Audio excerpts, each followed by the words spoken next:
Louvado seja o Deus bendito, amados irmãos, porque fala conosco em sua palavra. Quem não veio de manhã, hoje tivemos uma pregação abençoadíssima. Pregou aqui um amigo meu, o reverendo Pedro Fernando Nunes Lino, foi meu pastor auxiliar no Chile, hoje é pastor em Boston. Mensagem forte, impactante. E eu fiquei feliz porque agora você nunca mais vai achar que eu grito no sermão. Louvado seja o nome do Senhor. Eu quero convidá-los, irmãos, para abrirem comigo a palavra de Deus, lá na carta do apóstolo Paulo aos Filipenses. Carta do apóstolo Paulo aos Filipenses, carta do apóstolo Paulo aos Filipenses, capítulo 1. Hoje é um dia de festa na casa de Deus, porque o nome do Senhor é adorado e nós ainda participaremos de sua santa mesa. E eu convido a igreja para que se coloque de pé.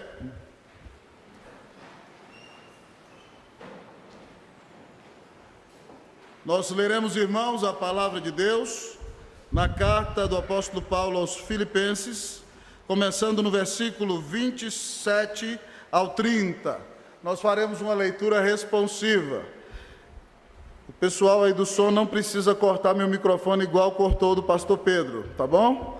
Filipenses, capítulo 1, nós vamos ler do versículo 27 ao 30, responsivamente. Assim diz a palavra do Senhor. Vivei acima de tudo, por modo digno do Evangelho de Cristo, para que, ou indo ver-vos, ou estando ausente, ouça no tocante a vós outros que estáis firmes em um só espírito, como uma só alma, lutando juntos pela fé evangélica.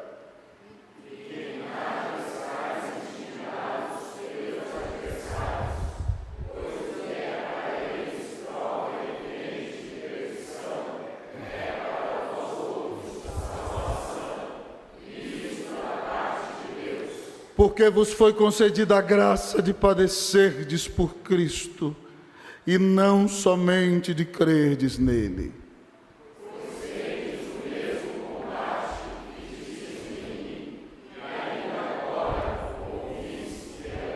Oremos ao Senhor. Amado Pai Celestial, nós estamos aqui nessa noite para te adorar em espírito e em verdade. E temos exultado, ó Senhor, pela bênção de estarmos aqui te louvando. Ó Deus, eu te agradeço porque quando o nosso coral cantava Nome bom, doce a fé, o Senhor trouxe à minha mente o pensamento de como é bom ser de Jesus. Que bênção maravilhosa saber que das mãos do Senhor nunca ninguém jamais nos arrebatará. Mas Deus, o Senhor tem chamado nossa querida Igreja Unida a um tempo de revitalização e reforma. Ó Deus, reforma voltando às Escrituras e revitalização voltando-se ao Senhor, para que Tu soberanamente nos envie o avivamento desde os céus. Ó Deus bendito, abre os céus e desce nessa igreja para a glória e honra do nome de Jesus.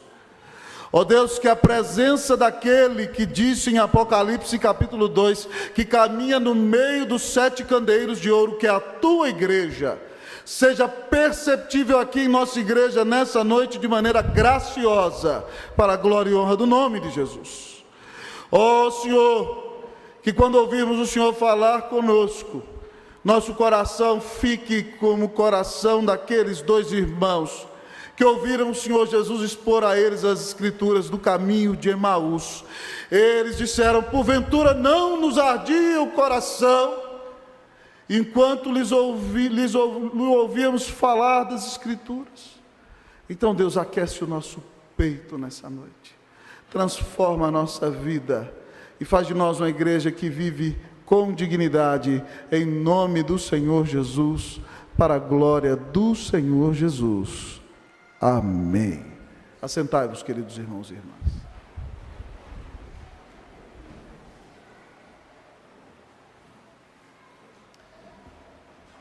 Queridos irmãos e irmãs, o que vocês fariam se alguém entregasse para vocês um bilhetinho com conselhos acerca de como ter uma boa conduta, escrito por um dos presidiários mais famosos do mundo. O que você faria? Repito a pergunta: o que você faria se alguém entregasse para você um bilhetinho com conselhos práticos para a sua vida, escrito por um dos presidiários mais conhecidos do mundo? Certamente você jogaria no lixo, não é verdade? Pois, irmão, eu quero lhe dizer o seguinte: essa carta foi escrita por um dos presidiários mais famosos do mundo naqueles dias. E ela é uma cartinha muito pequenininha, mas cheia de um valor exponencial tremendo. Irmãos, a igreja de Filipos é fundada por Paulo na segunda viagem missionária. E ele ganha Lídia para o Senhor Jesus ali, batiza ela e toda a sua casa. Ali nós vemos os primeiros batismos infantis do Novo Testamento. Depois ele batiza o carcereiro que o estava vigiando e se converteu no milagre do terremoto em que o cárcere abriu, e batiza ele e toda a sua casa. As casas tinham crianças daqueles dias. Louvado seja Deus, as crianças são bênçãos, não são? Mas além disso, amado irmão, essa igreja está numa cidade rica, onde estão guardas pretores romanos, homens da guarda de elite romana, a guarda pretoriana, aposentados. E até alguns cidadãos romanos, senadores, vivem já aposentados na cidade de Filipos. A cidade de Filipos, amados irmãos, é uma cidade eminentemente grega. Nela não tem sinagoga. A prova é que quando Paulo sai para pregar, os judeus estão orando na beira do rio. Então é uma cidade extremamente grega, mas também dominada por guardas pretores romanos, com alguns senadores aposentados, e os cristãos aqui são considerados pessoas de segunda classe. E se não bastasse, amados amigos e irmãos, toda essa dificuldade, duas irmãs preciosas, que trabalharam com Paulo na evangelização da igreja, agora brigaram. A situação está complexa, elas não estão nem se falando mais. E Paulo está preso em Roma. E ele escreve essa cartinha tão maravilhosa, onde ele diz 17 vezes para mim e para você que nós temos que nos alegrar no Senhor Jesus. Escreve essa carta para pregar a obra de Jesus, para que nos alegremos nele e para nos ensinar a viver em fidelidade, em comunhão e em perseverança na vida cristã, independentemente de qualquer luta com a qual nos defrontemos no caminho. Amados amigos e irmãos, nesta carta tão preciosa, no texto que ora lemos, o apóstolo Paulo, quando usa o verbo vivei aqui, literalmente esse verbo poderia ser traduzido como portai-vos como cidadãos. A palavra grega aqui, se eu fosse traduzi-la literalmente como o verbo que é, eu poderia até criar talvez um neologismo, dizendo cidadanizai, seria talvez a melhor tradução. A ideia de viver aqui é que nós temos que viver como cidadãos do reino de Deus. E ele diz que nós devemos viver por modo digno do Evangelho de Cristo. Então você, como cristão, tem que viver nesse mundo com a consciência de que você não está somente aqui, mas você pertence ao reino dos céus. Você é um cidadão do reino celestial neste mundo e representa o Senhor Jesus aqui. E ele diz que, como cidadão do reino de Deus, você precisa viver de maneira digna. Portanto, meu amado irmão, deixe bem aberta a janela da mente. Escancare bem o portão do coração, porque o Senhor nessa noite quer mostrar a você como viver de modo digno do Evangelho. Como viver de modo digno do Evangelho. Em primeiro lugar, amados irmãos, o texto responde com coerência. Como viver de modo digno do Evangelho? Com coerência. Olhe para o versículo 27. Nós vamos ler o versículo 27, amados irmãos, até a palavra firmes, certo? Até firmes. A igreja vai ler para mim, vocês vão ler. 1, 2, 3, leiam por favor. Vivei.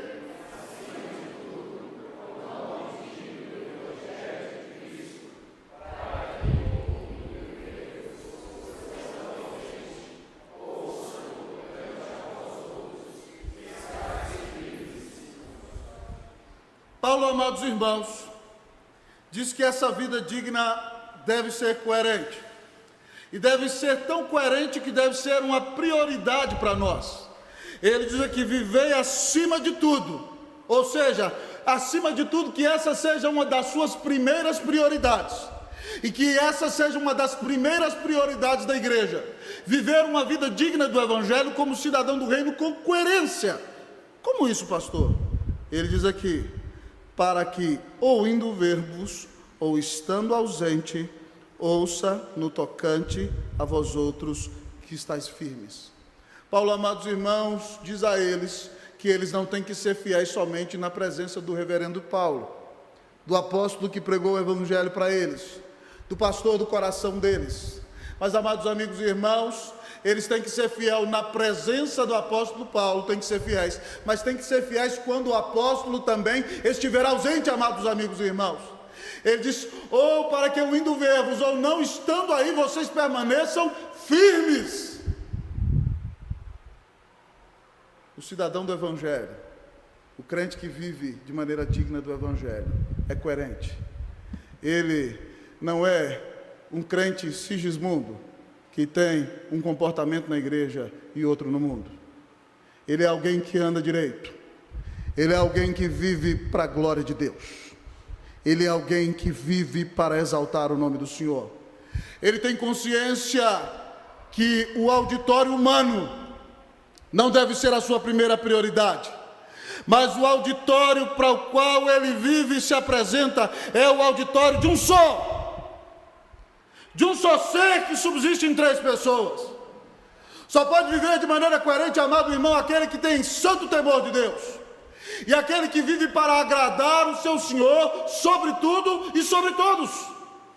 E Paulo, irmãos, é recorrente na carta. Olha comigo aqui para você ver o capítulo de número 2. Olha o que ele diz, amados irmãos, para a igreja no versículo 12 e 13. Eu vou ler o 12 e vocês o 13. Assim, pois, amados meus, como sempre assim obedecestes, não só na minha presença, porém muito mais agora na minha ausência, desenvolvei a vossa salvação com temor e tremor. Vocês...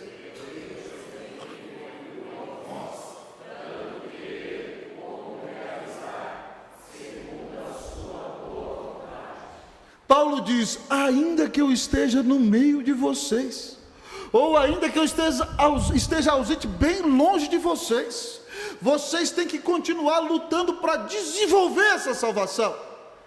E aí ele diz como deve ser essa atitude: com temor e tremor, com santa reverência, diante da presença de um Deus santo. Só vai ter temor e tremor aquele que sabe que Deus é santo, amado irmão, que odeia o pecado, que odeia a iniquidade, amado amigo e irmão. E é por isso então que ele diz que nós devemos fazer isso, porque Deus é quem efetua em nós tanto querer como realizar. Amados amigos e irmãos, como viver de maneira digna do Evangelho? Nós devemos viver de maneira digna do Evangelho com coerência. Certa vez, amados irmãos, eu presenciei uma cena muito interessante. Havia um casamento cristão, onde o pastor que celebrou o casamento foi convidado. E havia um jantar, amado amigo e irmão, onde as pessoas se portavam no casamento de maneira muito cristã. O casamento terminou por volta de 10 da noite, e o pastor que tinha que pregar no domingo ficou ali até a meia-noite. E o jantar corria de maneira tranquila, onde parecia que todas as pessoas estavam em paz, felizes e glorificando a Deus, desfrutando ali de um bom alimento e da bebida, amados irmãos, que é fruto da uva, onde as pessoas participavam naquele dia, mas de maneira coerente e bem cristã. O pastor então se despediu dos anfitriões, dos pais, dos noivos e foi embora. O casamento era num prédio de um 10º andar. E então era no 10º andar, o pastor desceu, e quando o pastor chegou lá embaixo, disse: esqueci meu celular e a carteira. E quando o pastor subiu, amado irmão, e a porta do elevador se abriu diante daquelas pessoas, o povo estava lá com serpentina e apito e cantando: vai descendo na boquinha da garrafa, na boquinha da garrafa, na boquinha da garrafa. E o pastor olhou para as pessoas e elas ficaram. É por isso que a gente tem que ter coerência. Porque senão, pode deixar para lá, depois eu pego. Senão, nós seremos envergonhados. Ou você é santo, ou você é profano. Se você é morno, Jesus diz que vai vomitar você da boca dele. Então, em nome de Jesus, eu quero lhe convidar a analisar a sua vida. Sua vida cristã é coerente? Você é uma pessoa de um testemunho só? Todo mundo sabe para onde você está indo? Ou você, quando entra aqui, a gente olha para você, vê uma auréola na sua cabeça e a gente dá vontade até de cantar um canto gregoriano quando vê a sua face.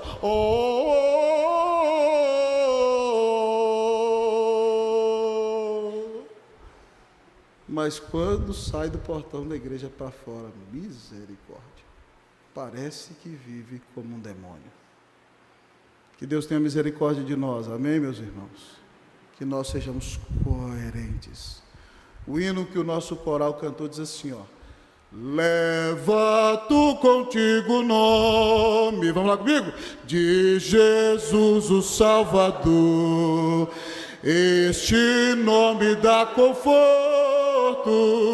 hoje, sempre, onde for. Agora tem que cantar o coro, vamos lá. Nome bom, doce a fé, a esperança do porvir. Nome bom, doce a fé, a esperança do... Seja coerente, você leva o nome de Jesus.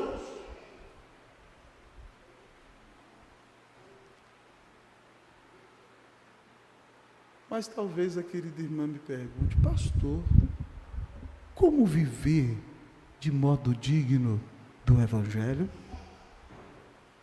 E agora, quem poderá nos ajudar? Isso é uma fala de um programa intelectual que você gosta de assistir. Você acha que eu não sei, né? E agora, quem poderá nos ajudar? Como viver de modo digno do Evangelho? Em primeiro lugar, com coerência. Mas em segundo lugar, o nosso texto diz com unidade. Como viver de modo digno do Evangelho? Com unidade. Eu vou perguntar, a Igreja Unida vai responder. Essa unidade está no nosso nome, então a gente tem que responder. Igreja Unida, como viver de modo digno do Evangelho? Vamos lá? Com unidade. Louvado seja Deus. Olha para o texto. O texto diz aqui ainda no versículo 27. Viver acima de tudo por modo digno do Evangelho de Cristo, para que eu indo ver-vos ou estando ausente, ouça no tocante a vós outros que estáis firmes em um só espírito, como uma só alma, lutando juntos pela fé evangélica. Eu gosto, irmão, dessas três expressões. Primeira coisa que Paulo diz é a palavra que eu devo estar fincado em um só espírito. Amado irmão, essa palavra usada aqui no grego para firme é a mesma palavra de onde vem a nossa palavra estaca, literalmente. Então eu devo estar firme como uma estaca fincada em um só espírito. E eu acredito que a melhor exegese do texto do Espírito aqui tem que ser maiúsculo. É o Espírito Santo.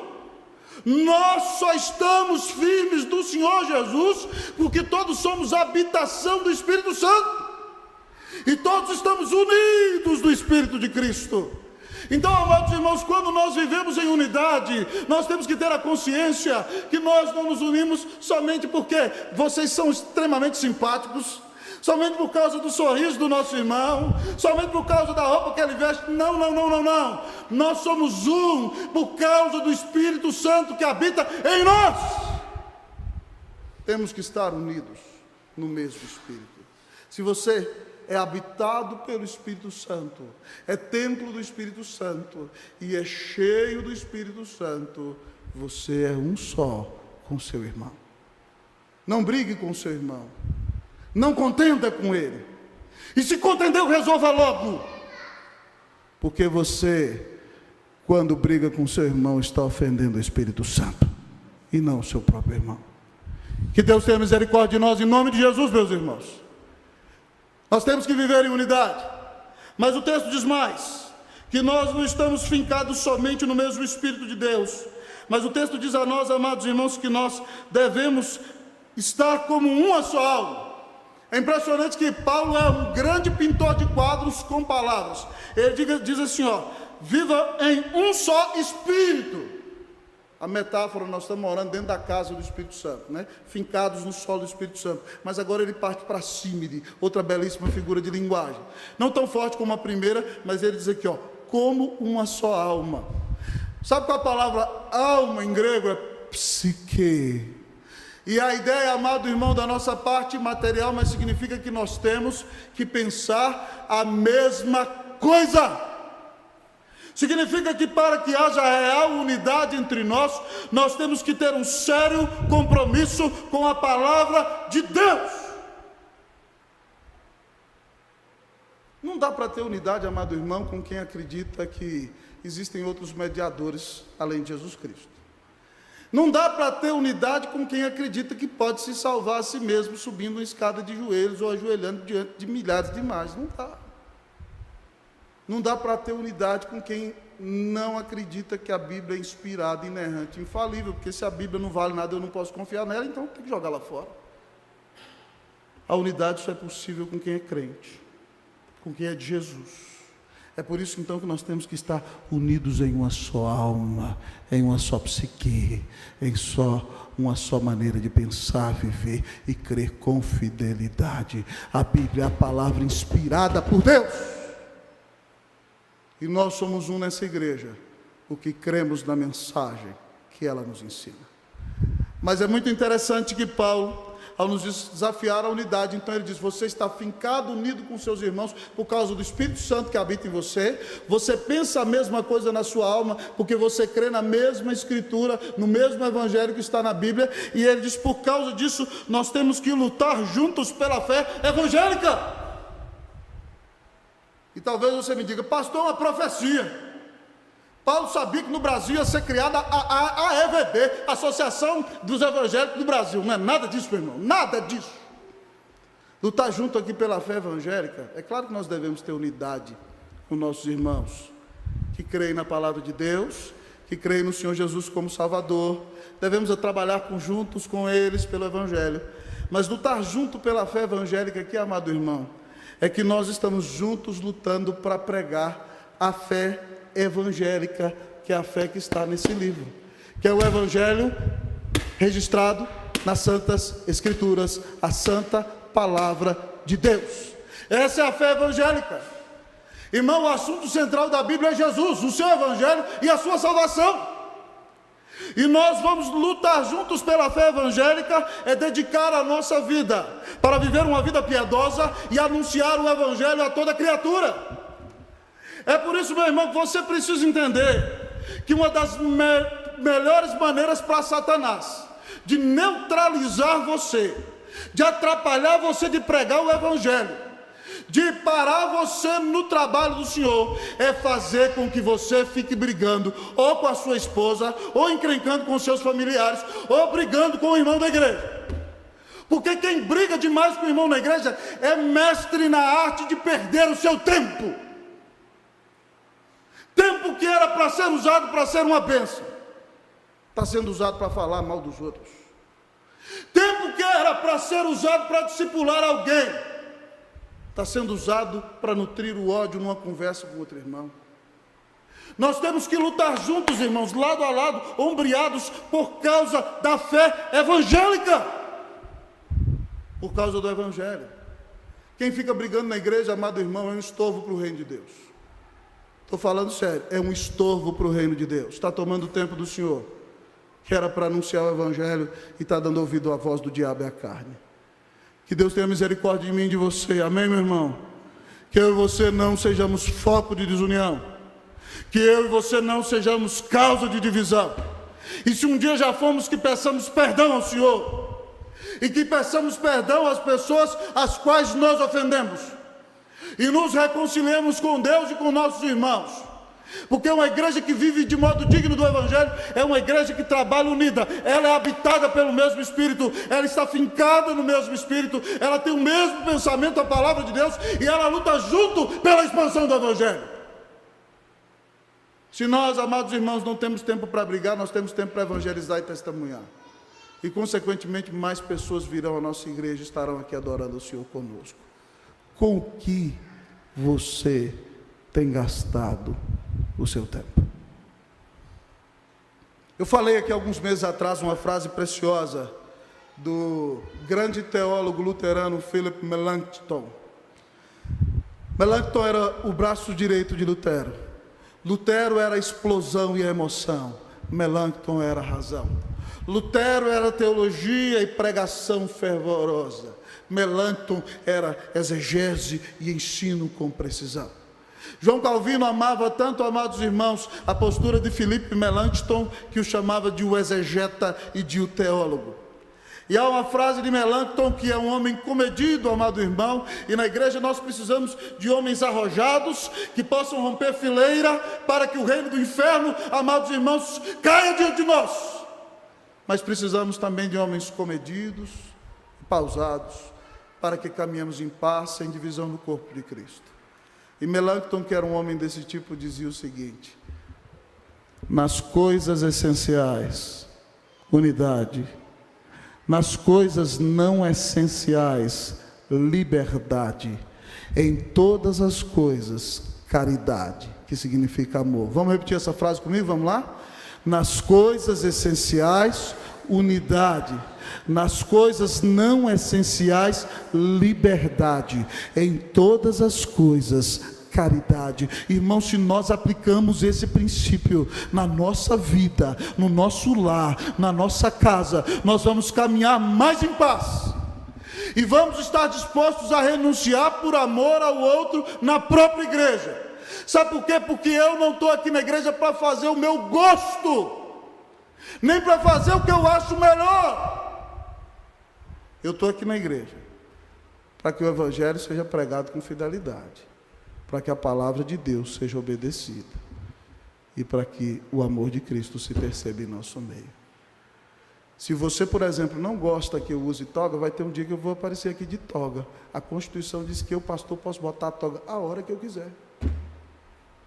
Mas eu não boto porque eu amo você. Tem dia que eu vou botar, tem dia que eu não vou botar. Isso não vai fazer de mim menos crente ou não crente.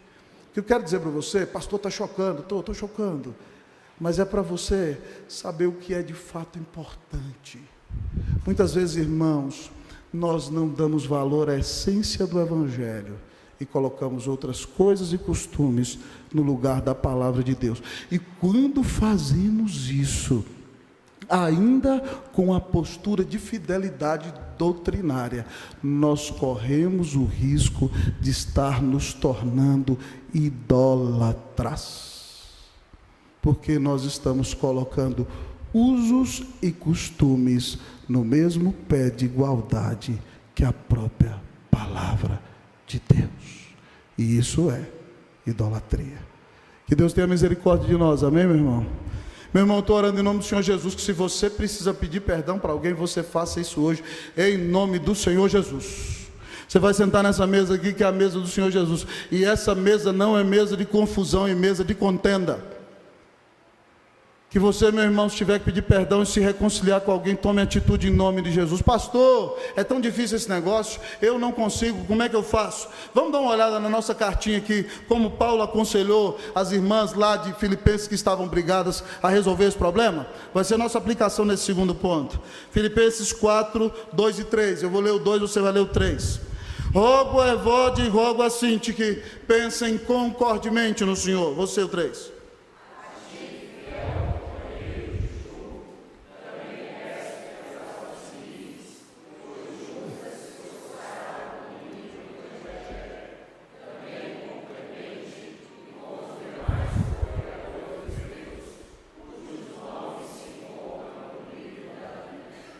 Ah, amados irmãos, eu fico perplexo, extasiado e bestificado com a doçura de Paulo. Ele podia passar uma ordem, ele é apóstolo de Jesus. Estou mandando vocês duas se converterem. Até quando vocês vão continuar atuando desse jeito? Se ele falasse assim, ele tinha toda a razão. Mas olha a doçura do apóstolo. Olha o que ele diz. Rogo, ele pede com doçura. Porque quando você vai mais doce, irmão, as coisas funcionam mais. Se você chega, pá, metendo o pé na porta, a coisa não funciona desse jeito. Tem hora que, quando a gente às vezes tem razão, a gente tem que baixar a bola. Eu vou roubar uma ilustração aqui de uma das pregadoras que eu mais gosto de ouvir, tá? Ela mora lá em casa comigo, glória a Deus por isso, aleluia, louvado seja o nome do Senhor. Mas minha querida, nas reuniões de mulheres, onde tem pregado e nas andanças que pregou, contou uma ilustração que eu achei muito interessante. Ela contou a história de um homem com sua mulher, que iam para um lugar, e dirigindo o carro, e nós homens somos sempre muito humildes, né? Essa é a grande realidade. Então, o cidadão ia dirigindo o carro, e a mulher dele falou assim, para chegar lá, vira à direita. Ele, não, é à esquerda. Hã? Vira à direita. Ela falou, é à esquerda. Aí ele falou, meu bem, vira à direita. Ele, mulher, eu sei para onde eu estou indo, eu vou à esquerda. E ele foi à esquerda. E passou 10 minutos, 15, 20, meia hora, e ele nunca chegou onde tinha que chegar. Aí ele virou para ela e falou assim, se você sabia que era a direita, por que você não insistiu mais? Ela virou para ele e falou assim, às vezes é melhor ser feliz do que ter razão. Às vezes é melhor ser feliz do que ter razão. Na igreja do mesmo jeito, irmão. Se não é algo que vai sacrificar a fé, que vai atrapalhar o evangelho, o que custa você falar com doçura? Até com aquele que é tão difícil, mas eu e você também somos muito difíceis, essa é a verdade. Que Deus tenha misericórdia de nós, amém, meus irmãos? Que nós preservemos a unidade, que nós sejamos uma igreja amorosa. Mas em último lugar, nessa noite, como viver de modo digno do evangelho? Como viver de modo digno do evangelho? Com coragem. Como viver de modo digno do evangelho? Com coragem. E é óbvio que essa coragem é um chamado para ser corajoso por Jesus até as últimas circunstâncias. Olhe para o seu texto, amado amigo e irmão. Eu lerei o versículo 28, você o 29, todos nós o 30. E que em nada estáis intimidados pelos adversários, pois o que é para eles prova evidente de perdição, é para vós outros de salvação, e isso da parte de Deus.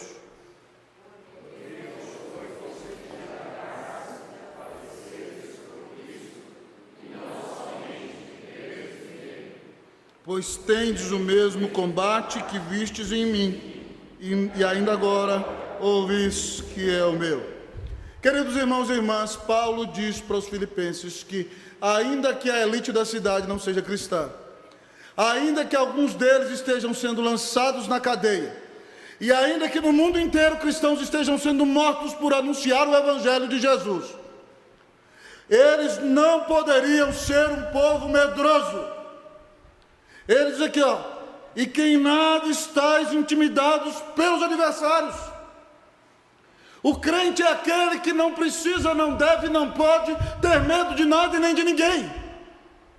Se ele sabe que ele é a pessoa mais amada da terra, se ele sabe que ele custou o preço do sangue do eterno Filho de Deus, se ele sabe que o Deus dele está no trono e nada acontece por acaso, e se ele sabe que todas as coisas cooperam para o bem daqueles que amam a Deus, se tudo isso está no seu coração, como é que você viverá amedrontado?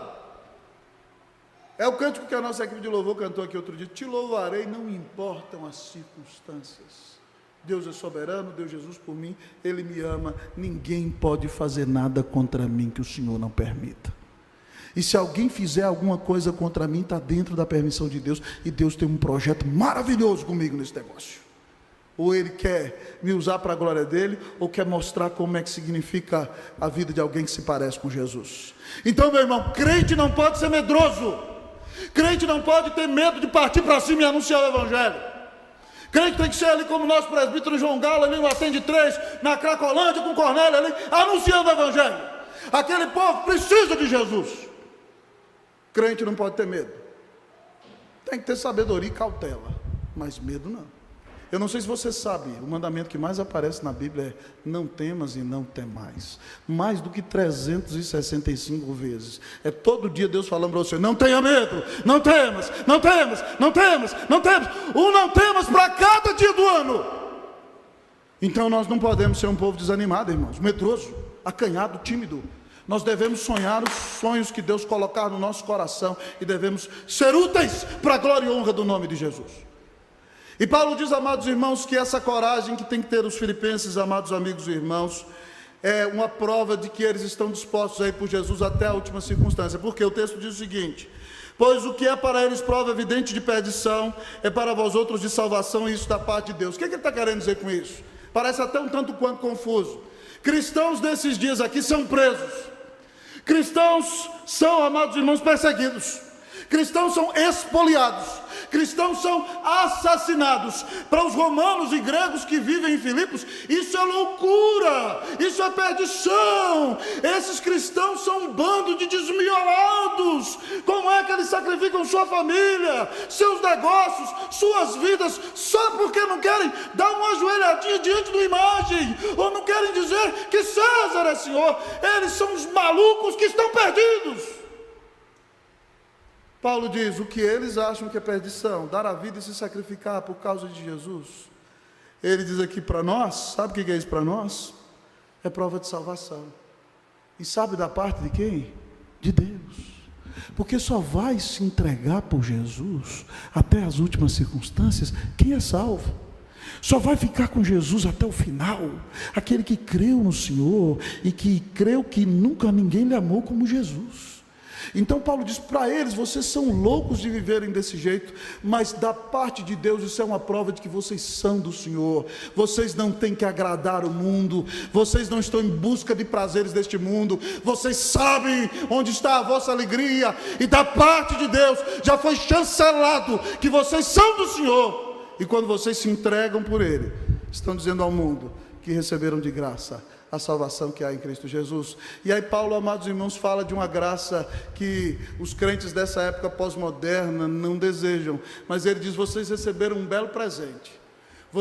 A vocês foi concedida uma graça, uma dádiva, um favor que vocês não mereciam. Qual favor? Que bênção é essa? Já estamos expectantes. Qual bênção nós receberemos? Que graça é essa? Ele diz, vos foi concedida a graça de padecerdes por Cristo, e não somente de credes nele. Irmão, sofrer por causa do nome de Jesus é privilégio.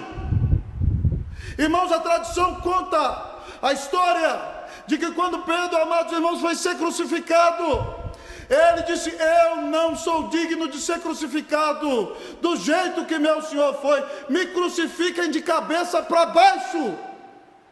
Irmãos, os crentes daqueles dias não eram suicidas, mas eles não temiam o martírio, porque eles sabiam que o martírio, amado irmão, era uma identificação total com Jesus que desceu da glória e deu sua vida na cruz por nós.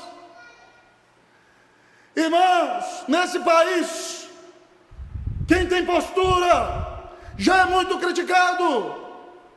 Igreja que prega que o homossexualismo é pecado é considerada homofóbica, e isso não é homofobia. Gente que prega que cristão tem que viver maritalmente no casamento é considerado antiquado. Mas nós temos compromisso com as Escrituras. Gente que prega que adolescentes não podem ter relação sexual antes do casamento é considerado louco. Que venham as pedradas, amados amigos e irmãos.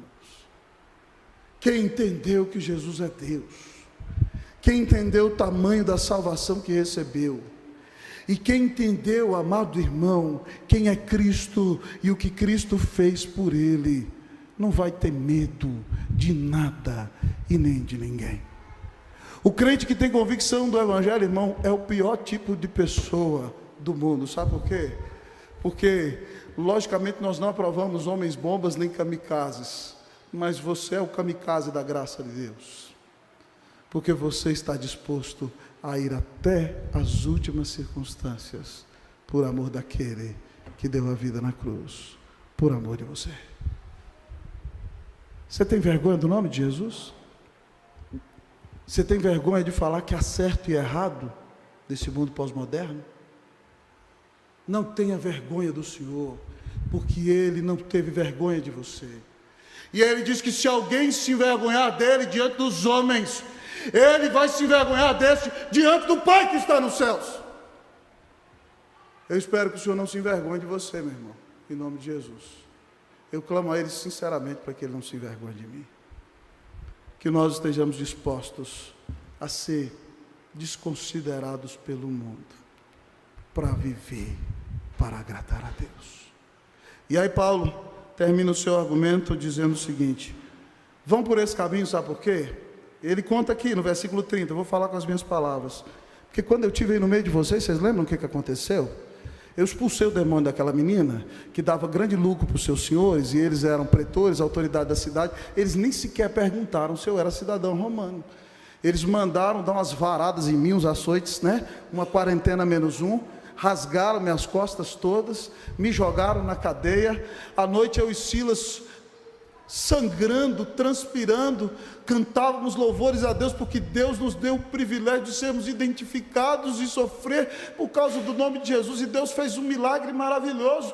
Ele fez com que a cadeia tremesse, e o carcereiro, meu querido amigo irmão, seria assassinado se todos tivéssemos fugido. E ele pegou da espada, e agora já estava enfiando a espada no seu peito, e eu gritei: não te faças nenhum mal, todos aqui estamos.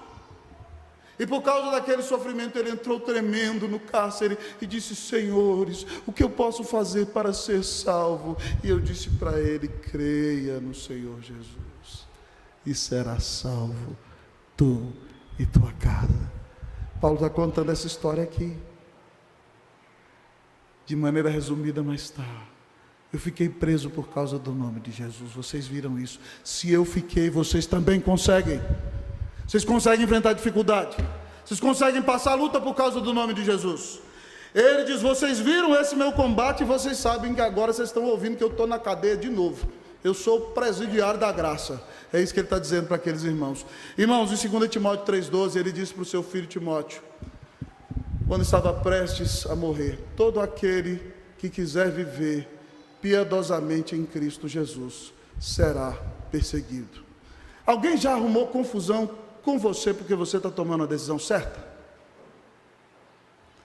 Alguém já bateu na mesa porque você está partindo para cima e acreditando no Evangelho? Louve a Deus se isso acontecer. Alguém já deu na sua cara, amado amigo e irmão, por causa do nome de Jesus?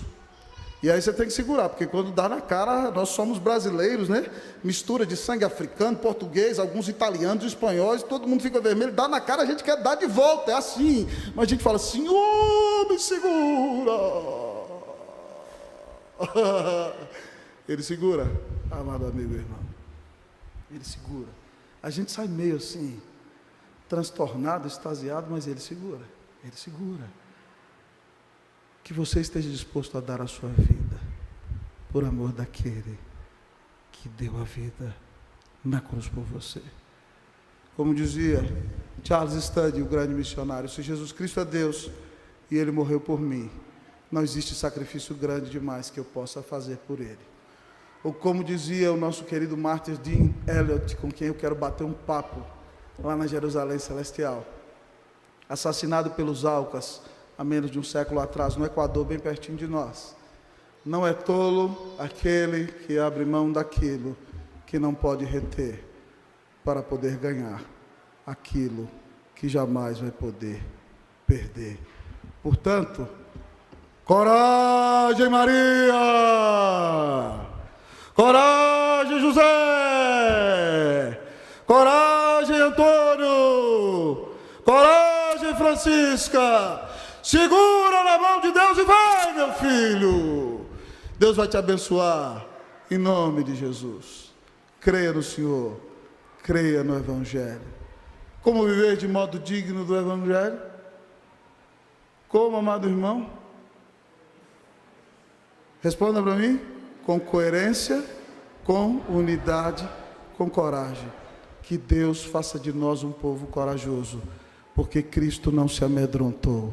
Ele teve coragem de morrer na cruz por nós. Que você creia em Cristo Jesus e viva para Ele, desde agora e para sempre. Amém. Vamos orar.